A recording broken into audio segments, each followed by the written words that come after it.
बंधुओं, युगों युगों से जिस क्षण का, जिस पल का आपको इंतजार था, वह क्षण और वह पल जो है वह फरवरी मार्च 2025 में आपके लिए आ रहे हैं। और मैं ऐसा क्यों कह रहा हूं कि युगों युगों से आपको इंतजार था? तो आप इस बात को समझिए कि जो भी मकर राशि या मकर लग्न के जातक हैं, उनकी मुख्य समस्याएं क्या है। पहली समस्या तो ये हो सकती है कि उनके ऊपर कर्जा बहुत हो चुका है, वह डेब्ट के ट्रैप में फंस चुके हैं। दूसरी समस्या उनको जॉब और प्रोफेशन को लेकर के है। तीसरी समस्या उनके ऊपर जो लिटिगेशन कोर्ट केस हो गए हैं, शत्रु उनको परेशान कर रहे हैं। चौथी समस्या क्या है कि उनके ऊपर जो मैरिज लाइफ का प्रेशर है वो इतना ज़्यादा हो गया है कि मामला कोर्ट कचहरी डाइवोर्स पे चला गया है। वह अपने पुत्र और पुत्री को होने वाले नुकसान या किसी भी प्रकार से उनके जॉब, प्रोफेशन, शादी में जो समस्या आ रही है उनसे परेशान हो गए हैं। तो याद रखिए, इन सभी समस्याओं का जो 100% सोल्यूशन है वह आपके फरवरी और मार्च में आ रहा है। अब आपको इस बात का विश्वास नहीं होगा जल्दी, लेकिन मैं आपको लॉजिकल ढंग से इसमें यह बताऊंगा कि आखिरकार आपकी कुंडली में वह ऐसे कौन से परिवर्तन हो रहे हैं जो आपकी पूरी लाइफ टाइम जो भी कुछ आपने सोचा था उस सब की प्रतिपूर्ति जो है वो इस फरवरी और मार्च के महीने में होने जा रही है। तो मित्रों, बिना किसी देरी के हम अपनी बात को शुरू करते हैं। तो मित्रों, आपको मालूम है कि कुंडली में चाहे लिटिगेशन के मामले हों, चाहे आप कर्ज से परेशान हो, चाहे शत्रुओं से परेशान हो, इन सब का कारक भाव का स्वामी जो होता है वो मंगल होता है। मंगल ही आपको शत्रुओं से परेशान करवाता है, मंगल ही आपको कोर्ट कचहरी के चक्कर लगवा देता है, मंगल ही आपको तलाक करवाता है और मंगल ही आप पर कर्जा करवाता है। तो याद रखिएगा, मंगल अभी तक जनवरी तक आपकी कुंडली में कर्क राशि के थे तो वह नीच के थे, और नीच का मंगल होने के कारण निश्चित तौर पर आपको समस्याओं से दो चार होना पड़ा है। लेकिन अब जाकर के जो मंगल हैं वह मिथुन राशि के हो गए हैं, और मिथुन जो राशि है ना, वह आपकी कुंडली में अगर कर्क आपके मकर राशि से देखी जाए तो वह छठवें भाव पर आएगी। और आपको मालूम है कि छठवां भाव काहे का है? छठवां भाव तो रोग का है, शत्रुओं का है, ऋण से मुक्ति का है एक प्रकार से। तो यदि आपके शत्रु थे, आपकी ऋण थे, तो उन सब को समाप्त करने के लिए मंगल वहां पर आ गए हैं। और छठवें भाव का मंगल आप जानते हैं बड़ा शुभ माना गया है, और वह शत्रु विनाशक राजयोग भी मनाता है छठवें भाव पे। तो अगर आपके शत्रु आपको परेशान कर रहे थे, कोर्ट कचहरी में घसीट रहे थे, आप तलाक के मुकदमे से मारे मारे घूम रहे थे, आप कर्जे के बोझ से बिल्कुल दब से गए थे, तो इन सभी समस्याओं से छुटकारा तो आपको मिलना है। और छुटकारा क्यों मिलना है उसका एक प्रमुख कारण सुन लीजिए। कोई भी ग्रह सबसे ज्यादा मजबूत और स्ट्रॉन्ग पोजीशन में तब पहुंचता है जब वह अपने ही नक्षत्र की राशि में चला जाए। कहने का तात्पर्य यह है कि जो मिथुन राशि है जिस पर वो गए हैं, मिथुन राशि आपके मृगशिरा नक्षत्र से मिलकर बनी है। पहला जो नक्षत्र पड़ता है मिथुन राशि में वह मृगशिरा नक्षत्र ही पड़ता है। और मृगशिरा के स्वामी कौन है? मंगल देव है। और मंगल देव किस राशि पे है?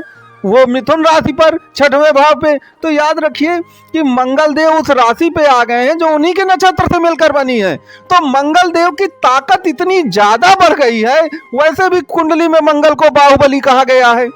तो यदि आपको कोई परेशान कर रहा था, चाहे वह कोर्ट कचहरी के मामले को लेके हो या डाइवोर्स के मामले को लेके हो, या आपके ऊपर कर्ज हो गया है, या किसी ने आपका कर्ज ले रखा है वो पैसे दे ही नहीं रहा है, तो इन सभी मामलों से आपको जो छुटकारा है वह केवल और केवल आपके मंगल देव ही आपको दिला सकते हैं। तो मंगल देव का छठवें भाव पर आना निश्चित तौर पर आपके लिए संजीवनी साबित होगी। और वैसे भी ज्योतिष का एक प्रमुख रूल है कि अगर जो पापक ग्रह हैं अगर वो 6, 8, 12 में जाएं, खासतौर से छठवें भाव पर, तो वह निश्चित तौर पर आपको लाभ देकर जाएंगे। छठवें भाव का मंगल 100% शुभकारी माना गया है, और वह भी अगर वो मिथुन राशि का हो तो और भी ज़्यादा शुभकारी आपके लिए हो जाएगा। तो मंगल देव जो हैं आपकी ये जो जितनी सारी समस्याएं मैंने कर्जे की, जॉब प्रोफेशन की, ऋण की, मुकदमे की, ठीक है, तलाक जैसे मामलों की, इन सब परेशानियों से आपको निजात दिलाएंगे। उसमें जो आपके लिए एक सबसे बड़ी बात है कि आपकी कुंडली के अगर राजयोगकारी कोई ग्रह है तो वीनस आपके शुक्रदेव भगवान हैं, और शुक्रदेव भी पूरा फरवरी और पूरा मार्च आपके मीन राशि में रहेंगी।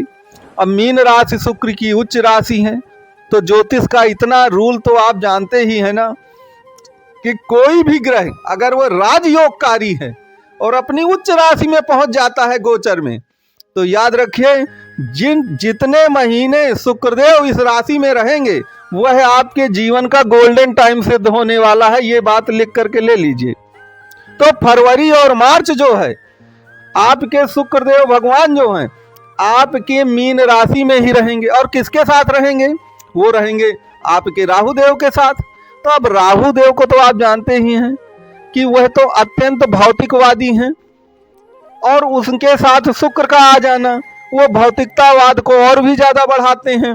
तो देखिए, भौतिकतावाद और विलासिता कभी भी आप याद रखिएगा ऐसे फ्री में नहीं मिल जाती। जब आपके पास कुछ होगा, धन दौलत, धन वैभव, तभी तो आप उस भौतिकता और विलासिता का आनंद उठा पाएंगे। अगर ये सब कुछ होगा ही नहीं, आप कर्ज के जाल में फंसे हुए हैं, डूबे हुए हैं, आपके भोजन करने के ही पैसे नहीं हैं, तो काहे की भौतिकता, काहे की विलासिता।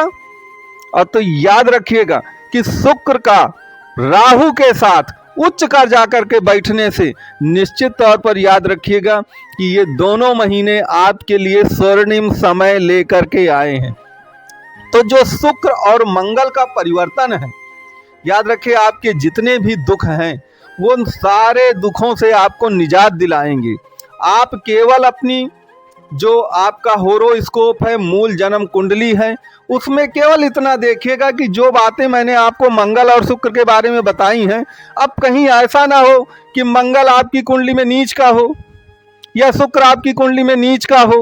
अब पता चला इन्हीं की दशाएं भी चल रही हैं नीच ग्रहों की, तो फलों में थोड़ा कमी जरूर आएगी, लेकिन इसका मतलब ये नहीं है कि आपको लाभ नहीं मिलेगा। मान लीजिए लाभ आपको 100 रुपए का मिलना था तो फिर 50 रुपए का लाभ मिल पाएगा, इतना होगा अगर इनकी स्थिति आपकी जन्म कुंडली में खराब है, तब की बात है बता रहा हूँ।